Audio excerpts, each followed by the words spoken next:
Isang lalaki ang nakulong sa isang underground na laboratorio ng 10 taon, walang kontak sa anumang liwanag.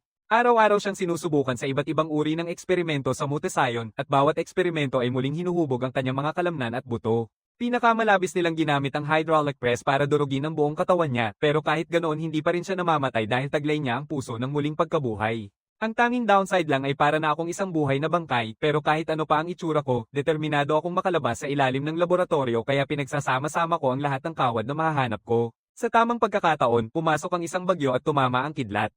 Ang dalawang gwardya na sinusubukang pigilan ako ay tinamaan din ng kidlat kasama ako, pero dala ko ang puso ng muling pagkabuhay. Kahit ano pa ang mangyari sa katawan ko, hindi ako mamamatay, kaya hindi talaga ako pwedeng patayin ng kidlat na yun.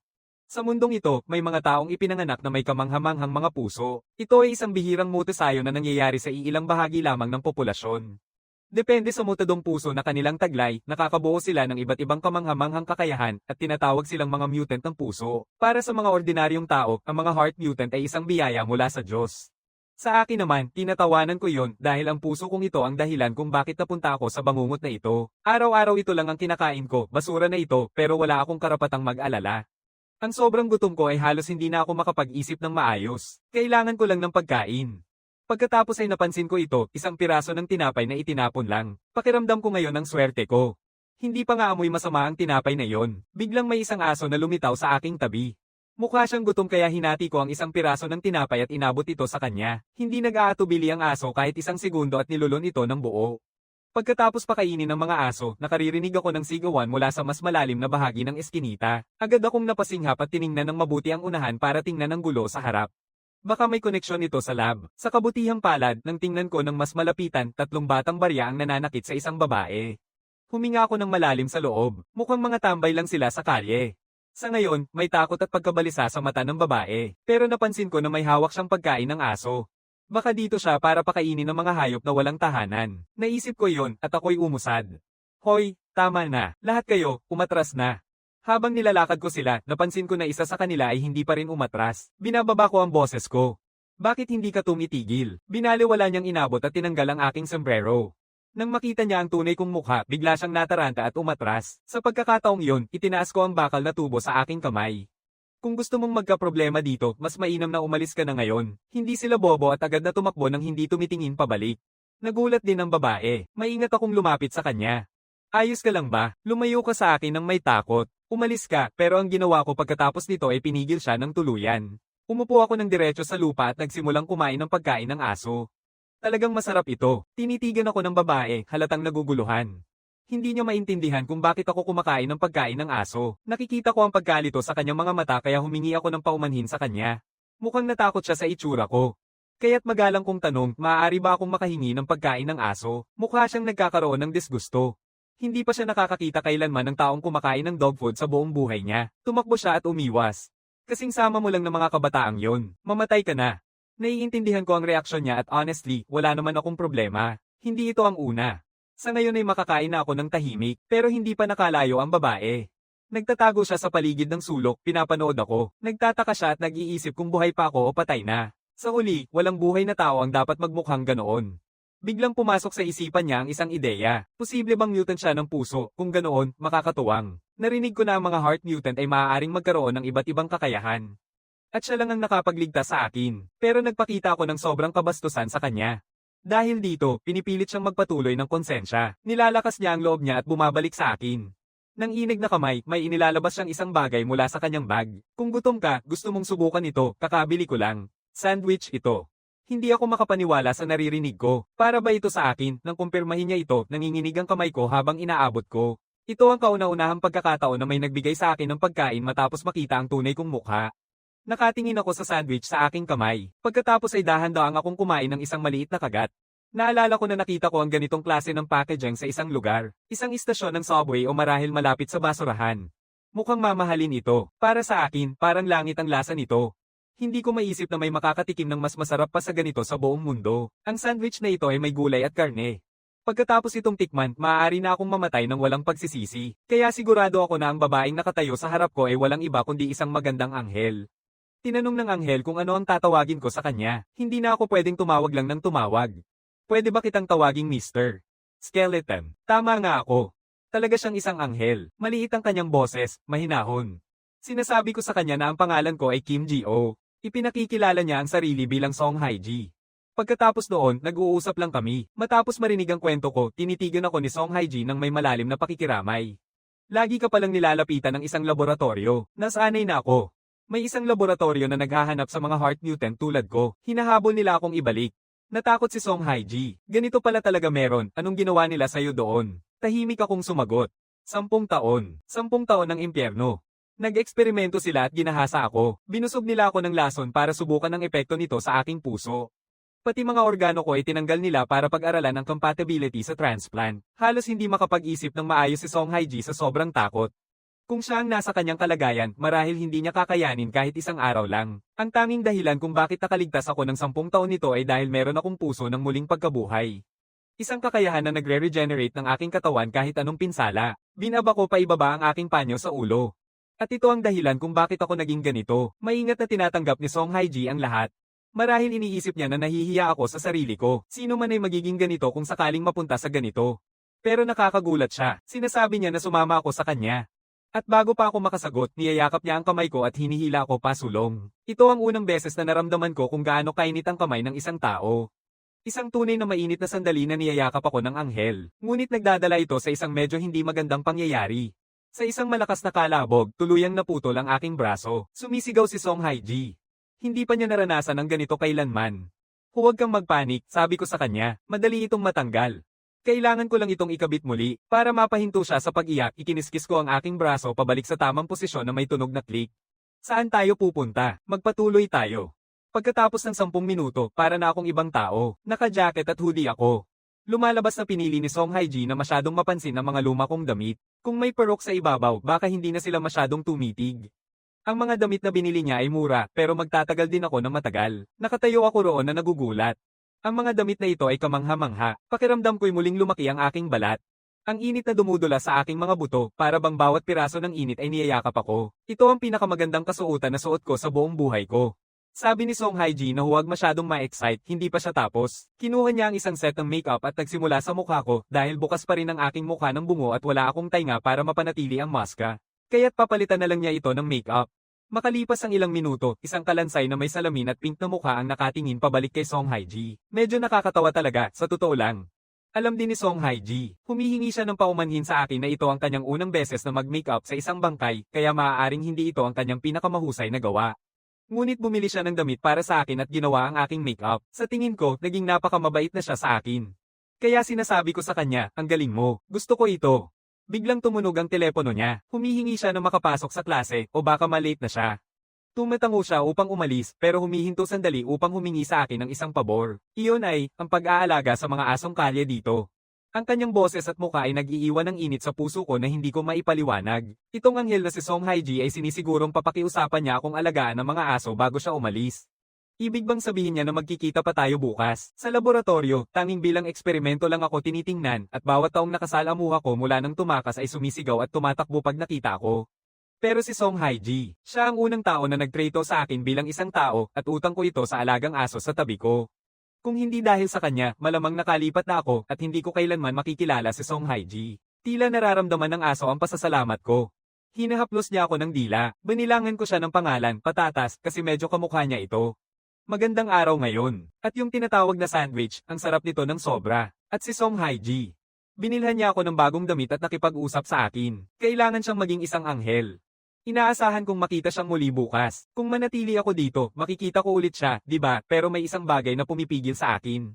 Tinitingnan ko ang aking refleksyon sa tubig at biglang bumagsak ang katotohanan, isa akong kalansay. Anong karapatan kong mag-isip tungkol dito? Ano pa ang mas masahol? Hinahabol ako. Ang paglapit kay Song Haiji ay maaaring ikamatay niya. Sa pag-iisip na yon, iniwan ko ang parke. Kailangan kong umalis dito agad, kung hindi ay maaaring dalhin ko ang panganib sa kanila. Kailangan kong pumunta sa lugar kung saan ako nararapat. Mabilis na lumipas ang oras at sumapit na ang tanghali kinabukasan. Habang natutulog ako, nakapasok sa dibdib ko ang isang daga na parang nakasakay. Ang ingay nito at pag-ikot-ikot ay nakakatuwa sobra. Sa susunod na sandali, bigla akong bumangon at niyakap ito. Pero pinakawalan ko, hindi ko sinasadyang saktan ito. Hindi ako makapaniwala na habang naglalakad-lakad ako kagabi, nakatulog ako dito. Hindi sana ako natulog ng basta-basta sa kahit saan. Hinuhukay ko ang bulsa ng jacket ko. Sa kabutihang palad, nakakuha ko ng ilang dog food bago ako umalis kahapon. Ito na ang pagkain ko ngayon. Tinitigan ko ito. At hindi ko mapigil ang maalala ang sandwich na yon. Pero kung iisipin ko na lang ito bilang isang sandwich, baka gumana, kaya nagsimula na akong kumain ng pagkain ng aso, naglalakbay sa panaginip habang kinakain ko ito. Habang kumakain ako, halos pakiramdam ko na kumakain ako ng sandwich. Pero sa sandaling iyon, may isang bagay na hamarang sa pagkain ko. Lumiko ako, at nandyan si Potato. Tapos na niyang ubusin ang lahat ng pagkain ko. Galit na galit ako. Paano mo ako natagpuan? At kinain mo lahat? Pero bigla kong naisip, hindi basta-basta nagpapakita ang aso mag-isa, di ba? Tumingin si Potato sa akin gamit ang maliliit nitong inosenteng mata. Kung nandito siya, maaari bang siya rin ang anghel? At tamang-tama, isang matamis na boses ang tumatawag. Kim Ji-ho, lubos akong nagpapasalamat na wala akong balat ngayon dahil kung meron man, makikita ni Song Hae-ji kung gaano ako kasaya at kabado ngayon. Nilakad niya ng pagod at matindi ang galit at hiningi ang paliwanag. Paano mo nagawang iwan ng hindi nagsasalita? Alam mo ba kung gaano ako nagsumikap hanapin ka, halos inisip niya na hindi na niya ako muling makikita. Sa kabutihang palad, naamoy ako ng aso. Pagkatapos ay ibinaba niya ang kanyang backpack mula sa balikat niya. Punong-puno ito ng pagkain. Nakatingin sa mga biskwit na binudburan ng gatas na kamakailan lang ginawa ni Song Hae-ji para sa akin. Alam ko na kahit hindi ko pa natitikman na ito ay sobrang sarap na, isang maliit na kagat lang ang kailangan at napuno ng luha ang aking mga mata. Sobrang sarap nito. Isang lasa na nagpapaluha sa aking mga mata. Natutuwang tumawa si Song Hae-ji. Nakakatawa ang itsura mo. Subukan mo itong cola. Napansin ko na muling nagre-regenerate ang aking mga buto. Maging kamangha-mangha rin ito kay Song Hae-ji. Lumalapit siya upang masilip ng mas malapitan. Nakikita kong mabilis ang paggaling ng aking mga buto. Sa ganitong takbo, tinatayang aabutin lamang ng ilang araw upang tuluyang gumaling. Pero sinsabihin niya, hindi iyon ang kaso. Kadalasan, tumatagal ng ilang taon upang ganap na gumaling. Ngumungot si Song Hae-ji sa pag-aalala. Wala bang paraan para mapabilis ito? Sa totoo lang, meron. Kung makakain ko lang ng sapat na dugo pero hindi ako nagsasalita, mas lalo lang siyang matatakot. Kaya binabaliwala ko na lang. Ganoong klase ng bagay ay epektibo lang sa laboratorio. Sa ngayon, sapat na ang pagkain ng maayos.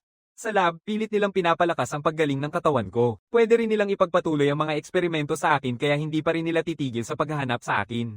Kahit saan man ako magtago, hindi nila ako papayagang makaalis.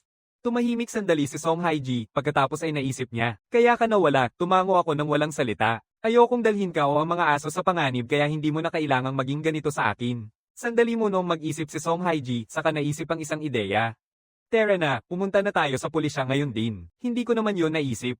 Noong huli akong pumasok sa pulisya, tinuring nila akong isang halimaw. Halos akong tinamaan ng baril pero sinabihan ako ni Song Hae-ji na huwag mag-alala. Ang kanyang nakatatandang kapatid ay isang pulis. Mas importante, ang kapatid niya ay isa ring mutant ng puso. Nang marinig ko ito, napaatras ako sandali. Sa lahat ng panahon, ito ang kauna-unahang pagkakataon na nakatagpo ako ng ibang mutant ng puso sa labas ng laboratorio. Pero hindi pa rin ako mapakali. Ngumiti si Song Hae-ji sa akin. Maniwala ka sa akin ngayon lang, mabuting tao ang aking kapatid. Wala nang ibang pagpipilian, pumayag ako. Tumutungo kami sa kanyang kapatid.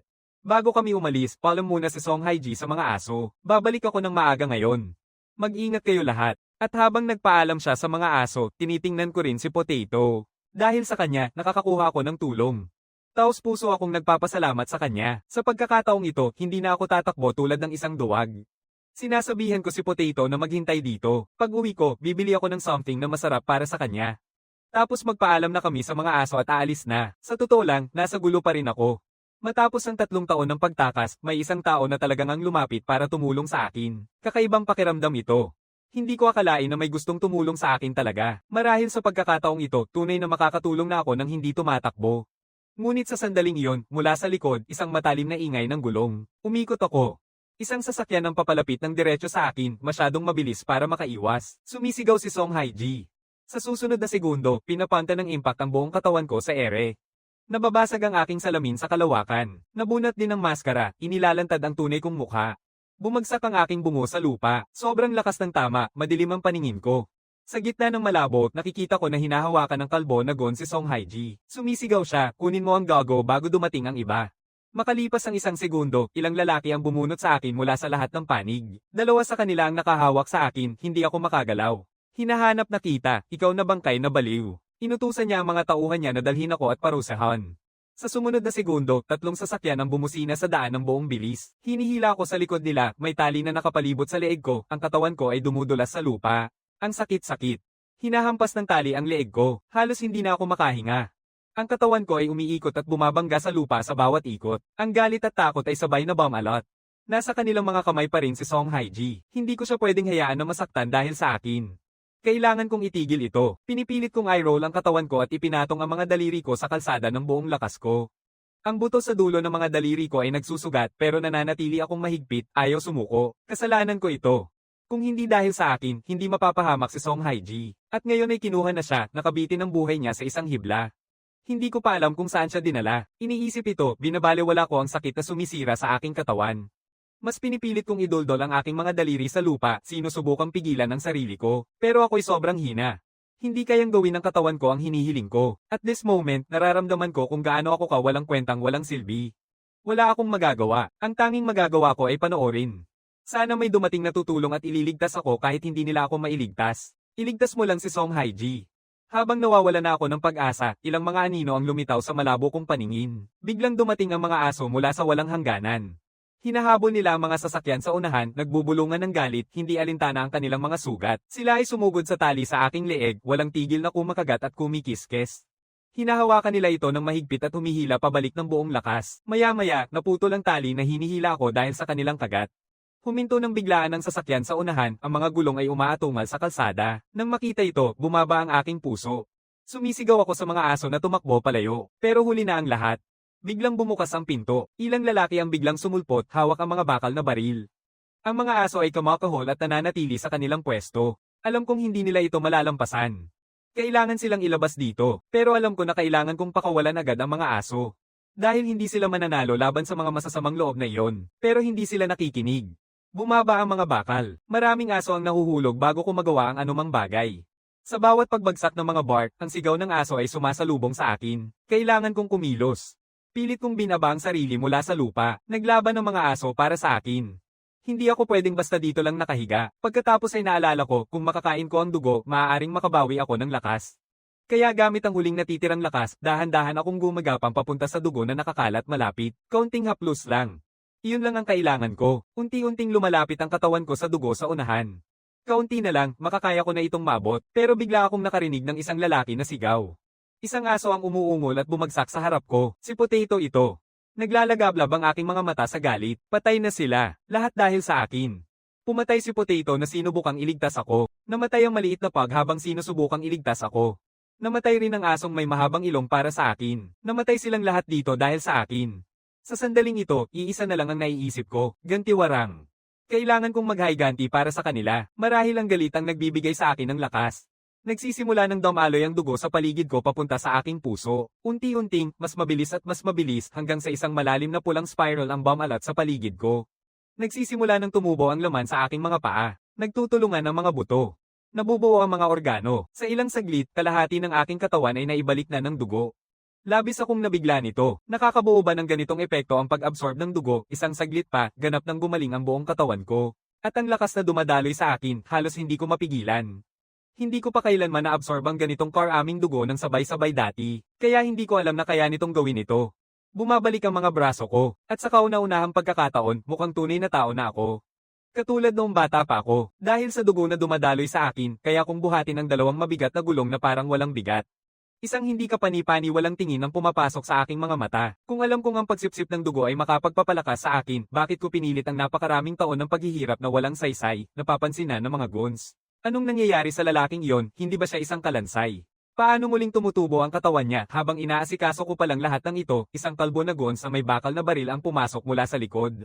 Hindi pa ako nakaturn habang binato ko ang kamao ko pabalik diretso sa ilong niya. Ang lakas ng suntok na bago ang itsura ng mukha niya, hindi ko pa man lang pinaling ang ulo ko. Kumilos lang ang katawan ko mag-isa. Sa totoo lang, hindi ko alam kung kailan ako naging ganito kalakas. Sa isang banggaan, lumipad ang kanyang katawan pabalik at bumangga sa sasakyan. Pagkatapos mawala ang alikabok, nakahiga roon ang kalbo na gun. Nang mahulog siya, niyayakap ko si Potato. Malaki ang naitulong niya sa akin. Sobrang talino niya. Sobrang sakit sa akin ang kanyang kamatayan. Pagkatapos ay nagsasalita ako, dahan-dahan at malinaw. Alam ko ang pinakamapait na paraan ng kamatayan, mayroon ka lamang isang pagkakataon. Sino man ang unang sisigat sa tanong ko, mabubuhay. Ang natitirang mga goons ay nanatiling tahimik. Pagkatapos ay itatanong ko ang aking tanong, saan ninyo dinala ang babae, samantala sa kabilang banda, tatlong sasakyan ang pumara sa labas ng isang abandonadong warehouse. Binaba ni Song Haiji ang bag sa kanyang ulo. Hindi niya maintindihan kung ano ang nangyayari. Paano naging pagdukot ito? Tumingin siya pataas. Mahigit 100 matitinding lalaki ang nakatayo sa harap niya, nakatitig sa kanya ng may kasiyahan. Lahat ng kulay ay nawala sa kanyang mukha, hindi niya alam kung nasaan siya. Pagkatapos ay napansin niya ang isang kama sa ospital na hindi kalayuan. May ilang tao na nangunguha ng mga organo ng tao mula sa isang katawan.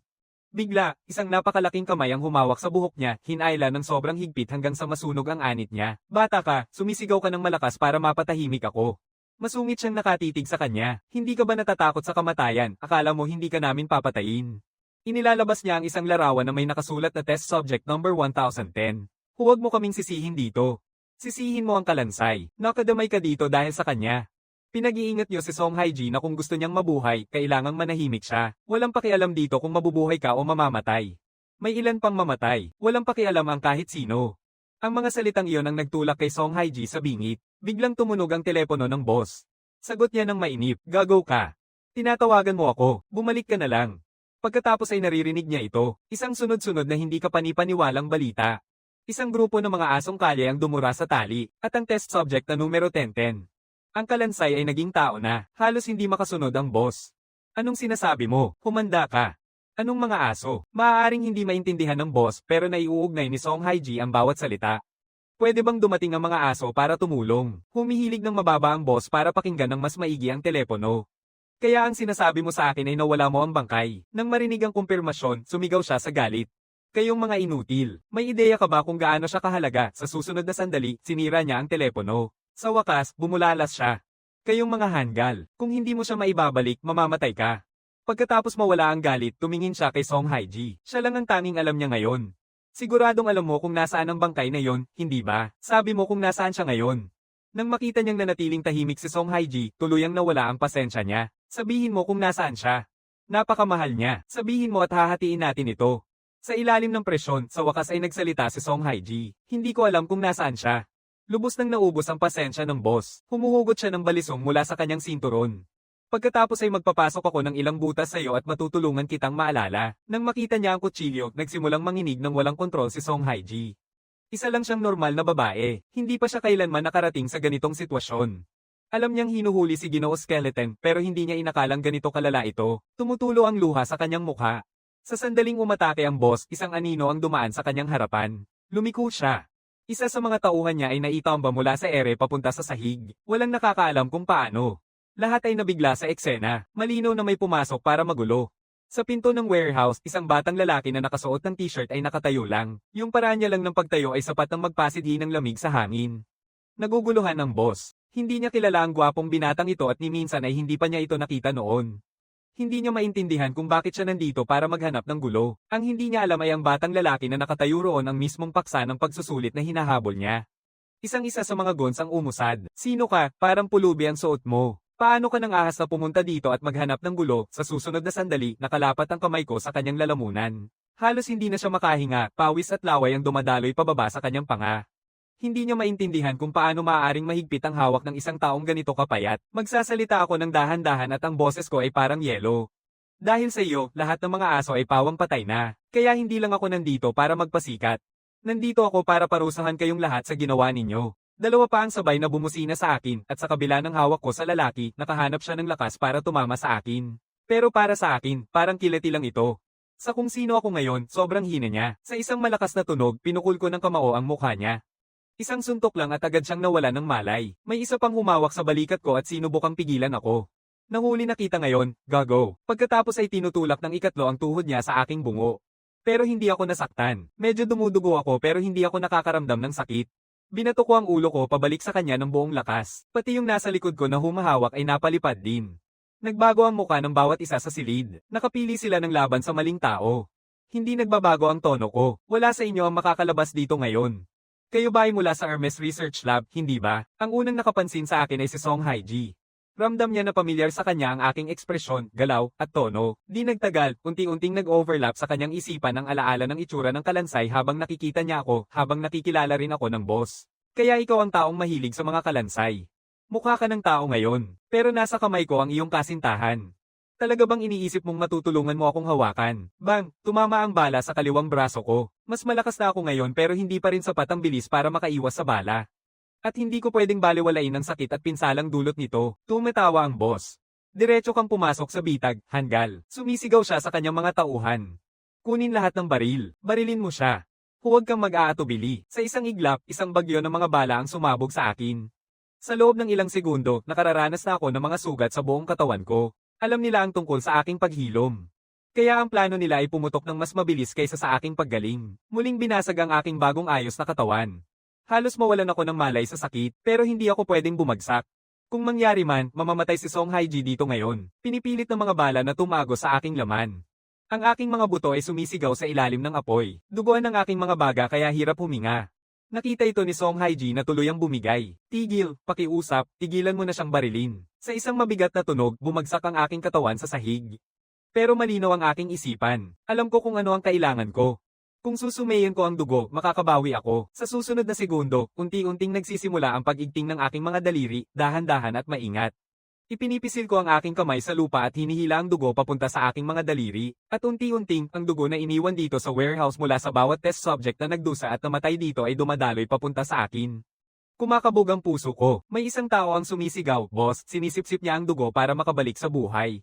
Bago pa man makarating ang salita, tumitindig na ako, halos nang matapos ang pagsipsip. Hindi na nila ako mapipigilan ngayon. Sa ilang sandali, lahat ng sugat ay nawawala. Alam ng mga lalaki na wala ng oras sila, muling bumabaril sila, nagmamadali. Ang dugo ay pumapasok sa katawan ko, dumadaan sa laman ko, sumisira sa aking buto, ngunit patuloy na nag-aayos ang aking katawan. Umiikot ako sa pagitan ng sakit at paggaling. Gayunpaman, hindi ito masakit gaya ng inaasahan ko. Kumpara sa dinanas ko sa laboratorio, wala ito. Ako'y binasa mula ulo hanggang paa sa nakasisilaw na lava. Paulit-ulit na dumaan sa hydraulic press. Ano ang ilang bala kumpara dyan sa isang malakas na ingay, tinamaan ko ang isang lalaki sa mukha. Lumilipad siya. Ang mga bala ay isang pangkaraniwang armas. Hindi nila ako tunay na masasaktan. At hindi nila ako matatakot, dahil ang kaya kong tiisin ay 100 beses na mas masahol kaysa sa anumang maipupukol nila sa akin.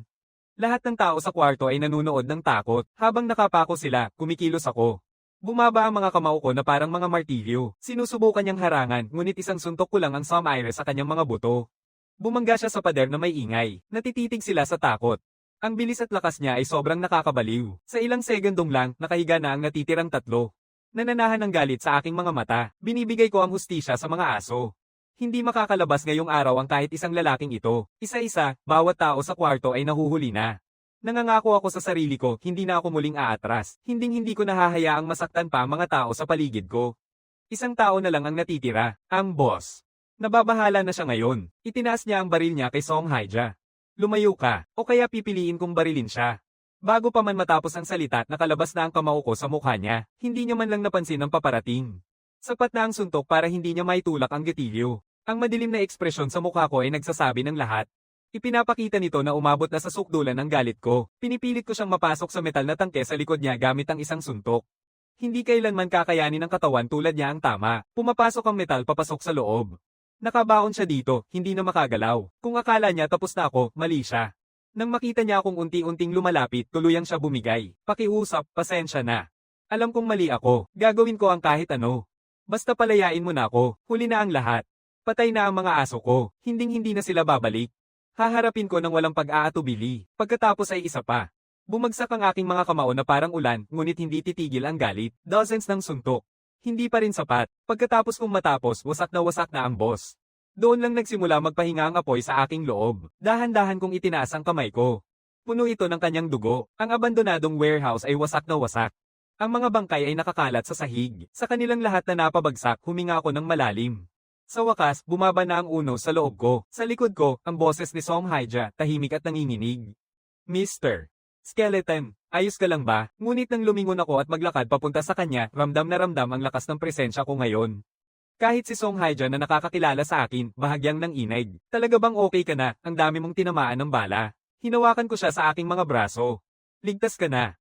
Salamat sa Diyos, ligtas ka na. Hindi ko na mapigilan. Dumarating ang mga luha, buhay pa siya. Iyon ang pinakamahalaga sa akin ngayon. Lubos akong nagpapasalamat na buhay siya. Kasi wala na ang mga aso. Ibinigay nila ang kanilang buhay para mailigtas ako at hindi na sila babalik, kaya natakot ako na baka mamatay rin si Song Haija dahil sa akin. Hinatak ko siya ng mahigpit. Napuputol ang aking boses. Salamat. Talagang nagpapasalamat ako ng buong puso na buhay ka pa. Tumigil si Song Haija sandali. Pagkatapos ay tahimik siyang nagtanong, bakit ako ang nagpapasalamat sa iyo? Umakyat siya at humawak sa akin pabalik. Mahinahon ang kanyang boses, ngunit dala nito ang buong katapatan niya. Kung sino man ang dapat magpasalamat, ako iyon. Ako ang dapat magpasalamat sa iyo. Matapos mapatay ang mga lalaking iyon, dinala ko si Song Haija sa isang ligtas na lugar para magtago. Madaling nadiskubre ang mga bangkay at naroroon na ang pulis. Mabilis na bulong ni Song Haija, hindi na tayo pwedeng manatili dito. Kailangan na nating umalis ngayon. Isang oras ang lumipas, nakarating kami sa isang bakanteng lote. Ang mga aso na minsang nagsagip sa buhay ko ay nakahimlay ng walang galaw sa lupa. Palaging nagdadala si Song Haija ng pagkain sa kanila kaya nang makita niya ang kanilang mga katawan ng personal, hindi na niya mapigilan ang kanyang dalamhati. Napapaluha siya. Matinding kinagat ko ang aking daliri, sinusubukang hayaang tumulo ang dugo sa kanilang mga bibig, umaasang ang puso ng muling pagkabuhay sa loob ko ay maaaring makabawi sa kanila. Pero sa sandaling mabasag ko ang balat, agad na nagsasara ang sugat. Mas pinipilit kong kumain ng mas mahigpit, desperadong umaasang mababagal ang paggaling kahit kaunti. Tinitingnan ako ni Song Haija nang may kalungkutan sa mata. Tigilan mo na ang pagpapahirap sa sarili. Kung gagawin mo ito, mas lalo lang nilang masasaktan ang kanilang mga puso. Hindi ko maintindihan. Namatay sila dahil sa akin. Hindi ba nila ako galit dahil dito? Maingat na tumango si Song Haija. Hindi ka nila huhusgahan. Gustong-gusto ka nila. Hindi nila pinapayagang malapit ang mga tao sa kanila. Pero ikaw ay iba. Ikaw ang naging eksepsyon. Hindi ko kailanman nalaman yon. Ngayon ko lang napagtanto na palaging nag-iingat ang mga asong iyon sa mga tao, palaging nakataas ang bantay. Tingnan mo ang mga peklat sa kanilang mga katawan, mahina ang sabi ni Song Haija. Karamihan nito ay iniwan ng mga tao. Malamang marami silang masasamang alaala tungkol sa mga tao. Hindi ko ito alam noon. Akala ko dati ay banayad lang sila. Dagdag ni Song Haija, sobrang gusto ka ng mga aso na iyon. Kung makita ka nilang nasasaktan at sinisisi ang sarili mo tulad nito, tiyak na magiging sobra silang malungkot. Pagkatapos marinig ang kanyang mga salita, unti-unti kong naiintindihan. Binibigay ni Song Haija ang isang tahimik na ngiti. Marahil ang dahilan kung bakit kayo lumapit ng walang pag-aatubili ay dahil pare-pareho kayong nakaranas ng ganitong uri ng sakit. Totoo, tulad ng sinabi niya, minsan akong natrap sa isang laboratorio, ginamit bilang isang test subject. Masyado ring maraming peklat ang katawan ko, hindi mabilang. Tahimik kong sabi, salamat. Kung wala ka, maaaring hindi ko kailanman naintindihan ang kanilang nararamdaman. Biglang may mahina nilangaw na ungol na pumukaw sa katahimikan sa likuran namin. Pareho kaming humarap at nandyan ang isang tuta. Sa tingin pa lang, halata ng anak ni Potato siya. Hindi niya siya nakita kanina at nag-alala siya. Masaya siyang buhay pa siya. Diretsong lumakad ang tuta papunta sa akin, umupo sa harap ko at kamakawag ang buntot niya. Hindi ko alam kung ano ang gusto niyang iparating. Bumaba ako sa lupa at mahinahon siyang tinanong, hindi mo ba ako kinamumuhian, ang mga kaibigan mo, pati ang nanay mo, pawang pumanaw dahil sa akin. Hindi siya sumasagot. Tanging yumuko siya at maingat na dinidilaan ang aking mga daliri, nabibighani ako.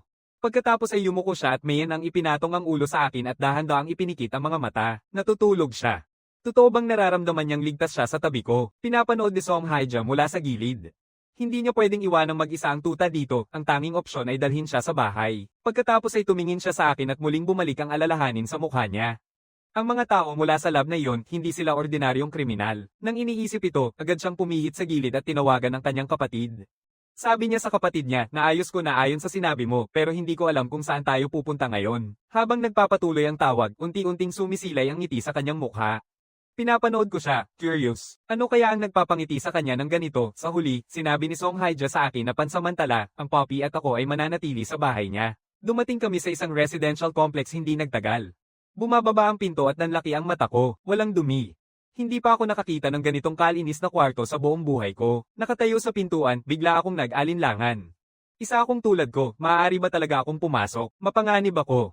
Tumatawa si Song Haija nang marinig ito. Iniligtas mo ang buhay ko, paano ka naging mapanganib? Pagkatapos ay idinagdag niya, gusto kang makilala ng kapatid ko. Nasa isang kaso siya, mukhang konektado ito sa laboratorio na binanggit mo. Baka makatulong siya. Tumingin ako ng walang imik, nakatitig sa salamin sa pader, at nanatili akong nakapako. Totoo bang ako ang nasa salamin? Hindi ko mapigil ang sumigaw. Tumalon si Song Haija. Anong problema sa'yo? Pero hindi niya alam kung gaano ako ngayon ka-stunned. Ngayon ay may pisngi, ilong, at labi na ako. Bumabalik ang aking mukha. Kahanga-hanga ito.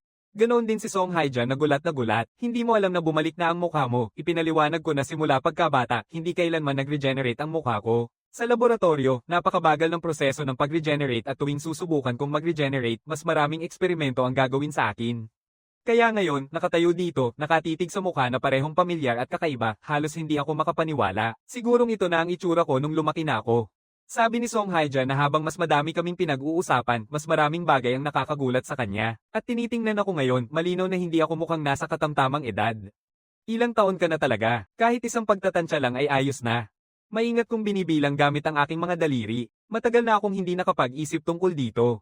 Pumasok ako sa laboratorio noong 7 na ako. Dumaan ako sa 7 taon ng pagsusuri. Matapos makaligtas, 3 panibagong season ang lumipas. Dapat 17 na ako ngayon. Umiinom si Song Haija ng tubig. Binulunan niya ito at mabilis na lumapit sa akin. Pareho tayo ng edad. Bakit gusto mong tawagan mo akong tito? Bigyan mo ako ng isang magandang dahilan. Namumula ang mukha ko sa hiya. Gusto ko lang nung tinatawag mo akong ganon. Parang nararamdaman kong parang tao ako na binibigyan ng respeto. Nang marinig ito, tahimik si Song Haija. Ang kakaibang bagay na sabihin. Ngunit habang tinitingnan ng seryosong nanginginig na batang lalaki sa harap niya, bigla niyang naisip na medyo nakaka-cute siya. Pagkatapos, sinabi niya na mula ngayon, maaari na kaming tawagan sa pangalan. Huwag nang maging sobrang formal. 10 minuto ang lumipas, may isang mangkok ng pagkain ng aso sa harap ni Fritter at isang buong handaan sa harap ko. Ang galing talaga. Hindi pa ako nakakatikim ng ganitong kasarap sa buong buhay ko. Mukhang nahihiya si Song Haija. Isa lang naman itong toyo, itlog, at kanin. Hindi ako magaling magluto. Pasensya na, tumanggi ako at mariing na sumisigaw. Hindi, ito ang pinakamasarap na pagkain na nakuha ko sa loob ng maraming taon. Sinasabi ko talaga.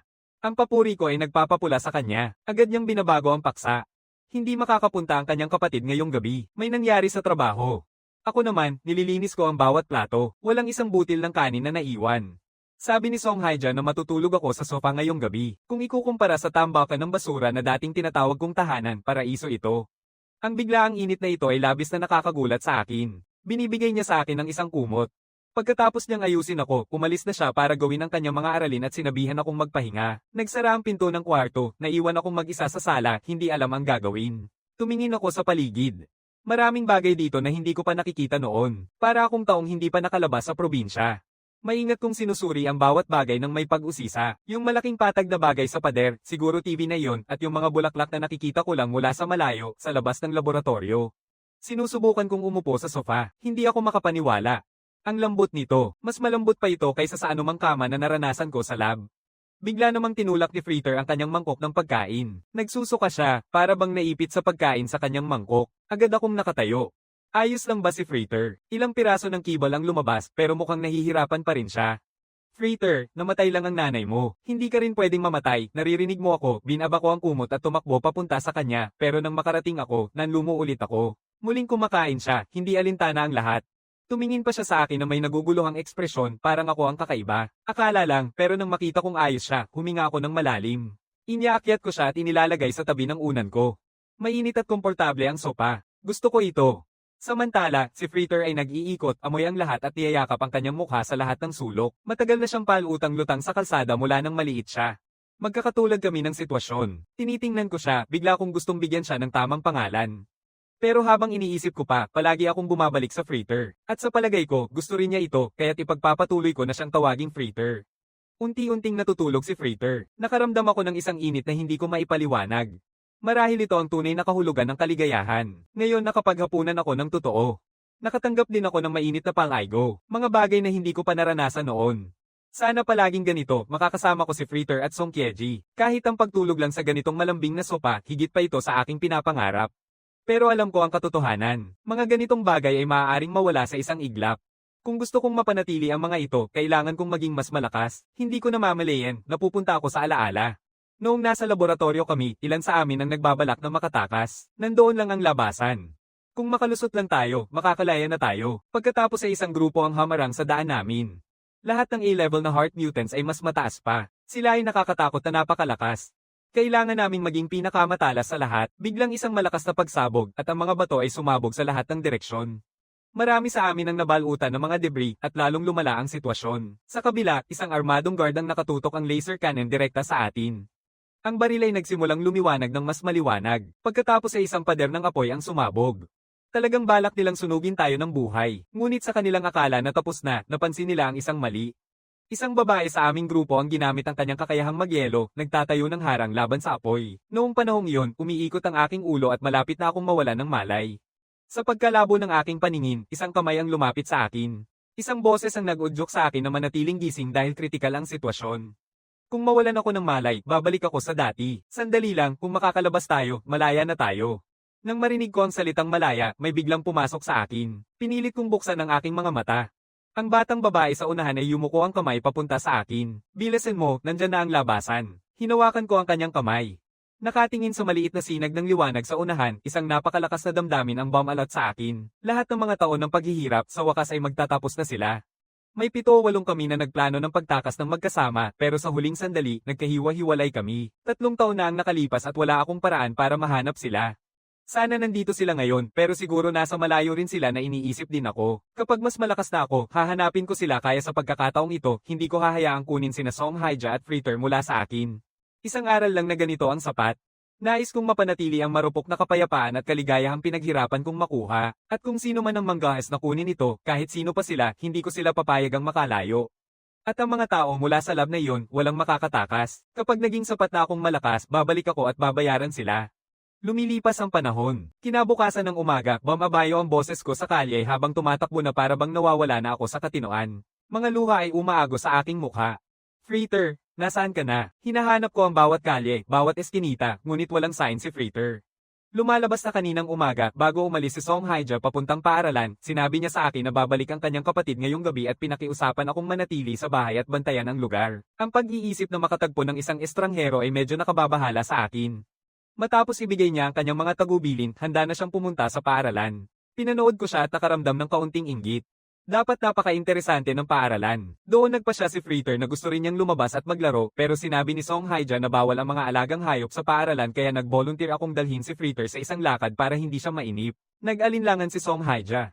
Paano kung muling makatagpo ka ng problema? Sinabi ko sa kanya na huwag mag-alala. Lahat ng nakakakilala sa mukha ko ay naayos na. Ngayon, wala nang makakakilala sa akin. Inisip niya ito ng mabuti at naisip na may punto ako. Kaya pumayag siyang palabasin si Fritter. Bago siya umalis, itinuro niya ang tali na nakasabit sa cabinet. Pwede mo siyang ilabas, pero kailangan mong panatilihing nakalish siya. Ang hindi ko inaasahan ay sobrang galit ni Fritter sa leash na yon. Pero sinabi ni Song Haija na ay lalakad ko siya gamit ang tali, kung hindi ay maaari siyang masaktan. Ngunit nang makita kong nagsusumikap siya ng ganun, hindi ko na kaya. Problema ba talaga ang tali o sobra ko bang pinipilit? Naramdaman ko ang pagkakasala.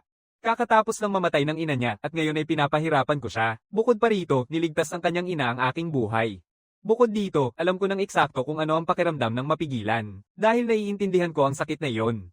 Kaya't hindi ko kayang panoorin si Fritter na dumaan dito. Habang nagdadalawang isip pa ako kung ano ang gagawin, biglang humila ng matindi si Fritter at nakawala sa tali at sinuntok pa ang pantalon ng isang dumaan na pedestrian kaya nagpasya na rin ako. Pinili kong tanggalin ang tali at dalhin na lang siya sa paligid. Pero nang tumingin ako sa ibaba, nanlaki ang mata ko. Nawala si Fritter. Nakatakas pa siya sa kanyang kwelyo. Bumaba ang pintig ng puso ko. Halos hindi na ako makahinga. Nakatakas ba si Fritter, tulad ko? Hindi ko pinayagang mag-isip at tumakbo ako sa direksyon kung saan siya nawala. Samantala, si Fritter ay nag-enjoy ng husto. Tumakbo ako sa mga kalye, ilong sa lupa, sinusundan ng amoy ni Song Haija hanggang sa kanyang paaralan. At sa akin, nawawala na ako. Sinuyod ko na ang bawat kalye at eskinita. Minsan ko pang sinilip ang mga basurahan. Wala. Matapos ang mahabang paghahanap, wala akong nakitang anuman. Patuloy ang pag-aalala, hindi ko alam kung paano ako haharap kay Song Haija ngayong gabi. Nanginginig ang aking pag-aalala. Tama si Song Haija. Talagang delikado ang paglabas ni Fritter. Paano kung mabangga siya ng sasakyan? Paano kung may magnanakaw ng aso at nakuha siya? Kagabi lang, nangako ako na iingatan ko siya. At ngayon, nawala na siya sa akin. Tumingin ako pataas. May paaralan sa unahan. At naisip ko, hindi ba dito pumupunta si Song Haija? Maaaring sinundan siya ni Fritter dito. Habang iniisip ko, napapansin ko sa gilid ng mata ko na isang maliit na aso na kumakagat sa tainga nito sa mga busog sa tabi ng gate ng paaralan. Nang umikot siya, malinaw kong nakita, siya na siya. Si Fritter. Tumakbo ako papasok sa paaralan ng pinakamabilis ko at sa pagkakataong ito, kapag nahuli ko siya, hindi ko siya palalampasin na makalayo pa uli. Sigurong sinusundan niya ang amoy ni Song Haija hanggang dito. Hindi nagtagal, pumunta na ako sa ilalim ng isang puno. At isang sandali, pinapanood ko lang ang mga estudyanteng nakapaligid sa akin. Sila ay mukhang masaya lahat. Pagkatapos ay naririnig ko ang isang tao sa paligid na pinag-uusapan ng tungkol sa heart mutants. 3 estudyante ang nakapaligid sa isang telepono, nanonood ng isang video. Sinasabi nila na nagmula ang heart mutant sa isang tiyak na eksperimento. Na may mga paalala ng bounties online. At ang pag-uulat ng hindi rehistradong mutant ay nagkakahalaga ng 1 bilyong won. Ibinubunyag din ng video ang mga organisasyong nagbebenta ng mutants, inilalantad ang madilim na katotohanan. Ngumisi ako sa sarili. Ganoon pala ang tingin ng labas sa atin. Kailangan kong maging mas maingat. Kailangan kong hanapin si Fritter at makaalis dito agad. Di nagtagal, nakita ko si Fritter na ilang hakbang lang ang layo. Tumatakbo siya kasunod ng 3 babae na nagulat makita ang isang tuta sa campus. Bigla silang na-excite. Ang cute niya sobra. Hindi pa nga sila nagtatanong, agad nilang kinuha si Fritter at sinimulang una ng larawan. Ngunit sa sandaling tumama ang click ng shutter, pumasok ako sa frame. Tumakbo palayo ang tatlong babae. Sino ka? Isang stalker ka ba? Agad akong humingi ng paumanhin sa kanila. Hindi ko sinasadyang matakot kayo. Hindi ako stalker. Pasensya na kung nakapagpa-shock ako sa'yo. Yung tuta na hawak mo, akin siya. Ang pangalan niya ay Fritter. Kakaiba, pagkatapos nilang marinig ako, tahimik sila. Napapansin nila ang uniforme ng paaralan na suot ko at akala nila ako ay isang bagong estudyante. Pero walang nakakakilala sa akin kaya nagtatanong sila kung ako ay isang transfer student. Medyo nakakahiya ako. Itinuturo ko ang telepono. Kakatapos mo lang bang una ng larawan ako, dalawa silang masigasig na tumango. Oo, pwede tayo magkuha ng isa ng magkasama. Sobrang ganda mo talaga. Mabilis kong inaalog ang mga kamay ko, ipinapaliwanag na hindi ako pwedeng maisama sa mga video. Bigla na lamang, isang kamay ang lumalapit sa akin. Unang telepono, ibigay mo ang account mo. Susundan kita. Si Minjong, ang pinakapopular na babae sa paaralan, ang nagsasalita. Ang dalawang kaibigan sa kanyang tabi ay kitang-kita ang pagkabigla. Ito ang unang beses na humingi si Minjong ng account ng isang lalaki. Ang ma-follow niya ay para ng isang yaman. May 100,000 na followers si Minjong at masaya na siya sa sarili niya. Tinitingnan niya ako ng pag-ulong, ang ganda ng itsura niya at yung mahiyain niyang mukha ay nakaka-cute. Ang pag-aya sa kanya ay tiyak na magiging kahanga-hanga. Tumanggi ako. Wala akong account. Pasensya na. Bahagyang nagkukulot ang noo ni Minjong. Sino ang mabilis na tumanggi sa kanya at sino ang walang account sa mga panahong ito? Hindi ko siya binibigyan ng pagkakataong sumagot. Magalang akong yumuko. Pinahahalagahan ko talaga ang iniisip, totoo. Hindi makapaniwala ang dalawang kaibigan sa likod niya sa kanilang nasaksihan. Sa kabila nito, hindi pa kailanman tinanggihan si Minjong noon. Samantala, nakakaramdam din si Minjong ng hiya. Unang beses niyang lapitan ng isang lalaki at tinanggihan siya. Totoo bang hindi siya kaakit-akit? Iniaabot ko ang fritter mula sa kanyang mga braso. Patuloy akong nagpapasalamat sa pagtulong niya sa akin hanapin ang aso ko. Lalong nagagalit si Minjong. Hindi siya makapaniwala. Paano kaya siya mas nakakaasa kaysa sa isang maliit na aso? Ang hindi ko napapansin ay isang lalaki na nanonood sa buong eksena mula sa malapit. Ang pangalan niya ay Teigo at naisip na niya agad na ako ang kanyang kalaban. Inilalayo niya ang paa niya at tinatamaan ako ng bola ng diretsyo. Mabilis ang bola at hindi ako handa. Kaya tumama ito ng diretso sa mukha ko. Tumakbo si Teigo papunta rito. Pasensya na, pero dumaan siya ng diretso kay Minjong nang hindi man lang tumitingin sa akin. Hinigpitan ko siya. Bulag ka ba? Mapanganib ang bola na iyon. Halos tamaan ang aso ko. Ngayon, humingi ka ng tawad sa aso ko. Siya ay ngumiti ng maikling pagtawa. Gusto mong humingi ako ng tawad sa aso, pero sa sumunod na segundo, napansin niya ang sarili at tinakpan ang bibig niya. Nandito lang si Minjong. Hindi niya pwedeng sirain ang kanyang imahe sa pagtawa ng ganito. Hindi pa rin siya humihingi ng tawad. Sa halip, nag-aalala siya na parang sinasabi na pumunta ako sa klinika. Isang bata ang nataman sa ulo ng isang soccer ball noong nakaraan. Buo ang pagkabasag ng kanyang ilong. Okay lang ako, sabi ko sa kanya. Pero maaaring nasaktan ng aso ko. Mag-ingat ka pa sa susunod. Mabilis siyang tumango. Oo, pasensya na. Mahalaga ang mga aso. Naiintindihan ko na. Dahil sa wakas nag-sorry siya, nagpa siya akong kalimutan na ito. Nang matapos iyon, tumalikod na ako para dalhin si Fritter pauwi. Ang hindi ko alam ay sa sandaling lumakad ako palayo, sinabihan ni Teigo ang mga kasama niya na alamin ang tungkol sa akin. Hindi niya nagustuhan ang ugali ko. Pero, hindi pa rin masama ang araw na ito. Halos mawala na ako ng Fritter, pero naging maayos din ang lahat. At nakakita ako ng maraming kabataan na papasok sa klase. Kung nakapasok sana ako sa paaralan, makakagawa rin kaya ako ng maraming kaibigan na wala sa pag-iisip ko, may tumawag sa akin. Si Teigo yon, yung lalaking tumama ng bola sa akin. Lumalakad siya papunta at niyayakap ang balikat ko. Hoy kaibigan, pasensya na talaga tungkol dyan. Hindi ako sigurado kung ano ang ibig mong sabihin sa kaibigan. Ipinaliwanag niya na pareho kami ng grado, kaya daw magkaibigan na kami, ayon sa kanya.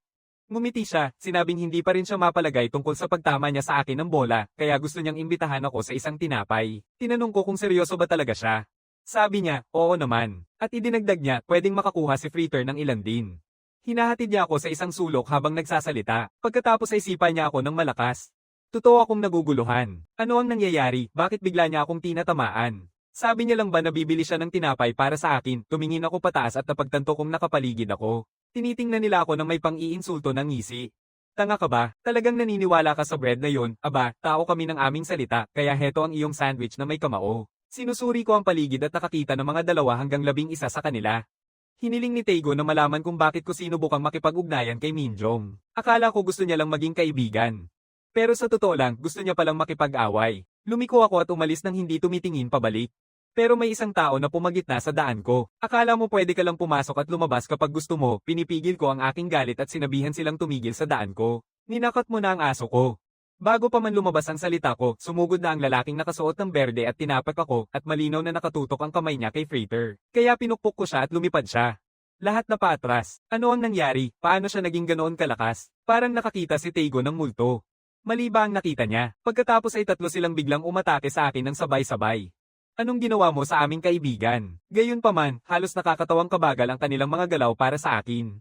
Halos hindi ko na sila itinuturing na banta, pero ngayon galit na galit ako. Sobrang brutal nila kay Freighter. Sa susunod na sandali, tumibok ng matindi at malakas ang puso ko. Sa isang iglap, bago pa nila makita, lahat sila ay nagtulakan pabalik, at saka ko tinutok ang kamao ko kay Teigo. Sa mismong papatamaan na, huminto ako. Sa mabigat na tunog, ipinukpok ko ang kamao ko pababa. Pero hindi ko siya tinamaan. Pinukpok ko ang pader sa likod niya. Sapat na para takutin siya hanggang sa kabaliwan. Sinabihan ko silang tumigil. Wala ni isa ang nakinig, at pananginig mo ang aso ko. Pare-pareho lang ang iniisip ng lahat dito. Itong lalaking ito ay isang halimaw. Hindi kayang gawin iyon ng isang ordinaryong tao sa isang pader. Hindi man lang nila tiningnan si Teigo. Tumakbo lang sila. Bumagsak si Teigo sa lupa, nanginginig. Kung tumama ang suntok na iyon sa kanya, mababasag ang kanyang mga buto. Mas lalo niyang iniisip, mas lalo siyang natatakot. Talagang nakipag-away siya sa maling tao ngayon. Bumaba siya sa kanyang mga tuhod ng walang pag-aatubili at nagsimula ng humingi ng tawad. Nangangako siyang hindi na muling gagamitin ang galit sa isang aso. At agad niyang isinasangkot ang kanyang mga kasamahan. Sila ang may kasalanan. Gusto nilang saktan ng aso, hindi ako. May aso ako sa bahay. Mahal ko ang mga aso. Ito ang katotohanan. Talaga namang may aso siya. Sa tingin ko, hindi siya ganoong kasama. Sa mismong sandaling iyon, isang malakas at mahabang tunog ang umalingaw-ngaw mula sa aking tiyan. Bigla kong naalala na hindi pa ako kumakain buong araw. Wala ring Freighter. Galit na galit si Teigo sa loob. Talaga, ngayon palang kumakawala na ang tiyan niya. Pero pagkatapos ay muling nag-isip siya na baka isang uri ito ng panlilinlang. Iniisip niya na nagkukunwari lang akong patawarin siya, pero sa totoo lang gusto ko ng pagkain. Ang galing mong mandaya. Samantala, nakaupo si Song Haija sa klase, abala sa kanyang mga takdang aralin, hindi alam ang nangyayari. Pagkatapos yun, maraming pagkain ang in-order ni Teigo para sa akin. Pinapanood niya akong ubusin lahat ito at napapailing. Talagang hindi mo pa ito nakakain dati, at ang totoo, hindi ko rin. May mga piraso talaga ng strawberry sa loob nitong tinapay. Iniisip ni Teigo, ang lalaking ito ay nakakatakot na malakas at parang isang hanggal na walang alam. Tahimik siyang umalis at tumawag sa isang boss ng gang na tinatawag na Yangshil, nais niyang paalalahanan siya na ako ay saktan. Bilang kapalit, nangangako si Teigo ng malaking pabor sa kanya. Sumasang-ayon si Yangshil matapos mag-usap ng ilang salita. Tumingin si Teigo sa akin at ngumiti sa sarili, nasa huli ka na. Pagkatapos ay bumalik siya at nakita akong pinapakain si Freighter ng piraso ng ham. Napansin niya ang isang kakaibang bagay. Walang bakas ang aking mga kamay. Hindi ito nagtutugma. Kahit isang profesional na fighter, hindi makakatama ng ganitong suntok at makakalayo ng walang bakas. Naiisip niya ang mga balita kamakailan at may isang bisita na pumasok sa kanyang isipan. Sinasabi niya lang ito ng diretso. Ikaw ay isang heart mutant, hindi ba? Nang marinig ito, napasigaw ako ng cola ko. Agad kong itinanggi, pero halata na ang reaksyon ko. Teigo na papikit ang kamay sa bibig niya sa hindi makapaniwala.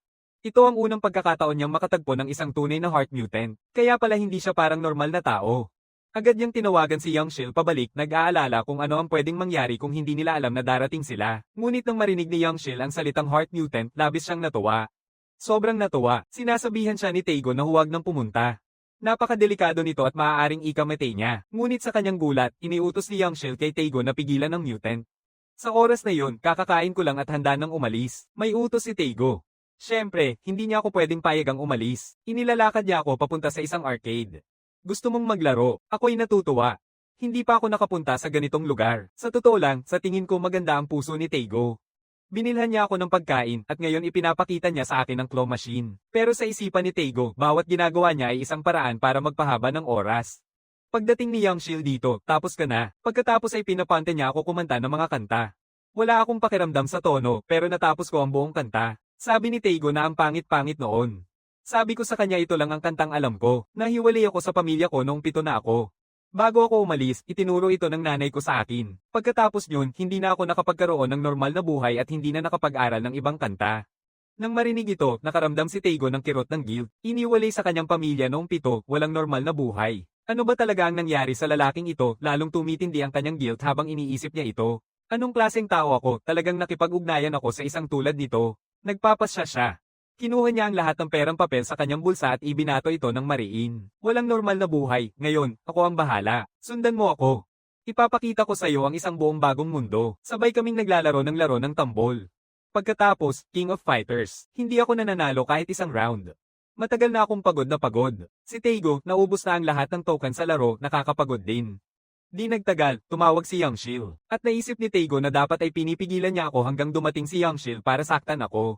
Pero nakalimutan niya talaga. Hindi lang yon, sa kakaibang paraan, nakakuha pa siya ng maraming larawan kasama ako buong araw. Nakakagulat na pagtanto ni John na sobrang nag-enjoy siya ngayong araw. Paalam na siya sa akin. Papalapit na ang gabi, umuwi na tayo.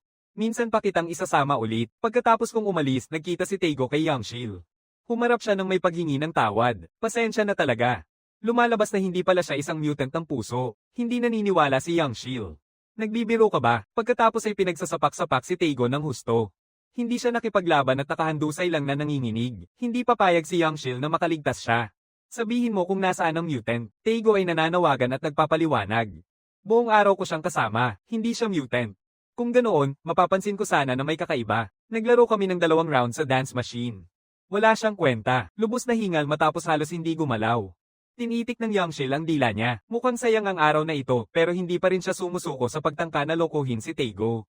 Taego, galit ka ba kasi sinigawan kita? Alam mo bang nagsasabi ang mukha mo kapag nagsisinungaling ka, kaya sabihin mo, bakit bigla mong binago ang kwento mo? Pagkatapos ay nag-aalok siya ng 5 milyong won para lang sa lokasyon ng mutant. Hindi tinatanggap ni Taego ang alok, hindi niya ibinibenta ang kaibigan para sa pera.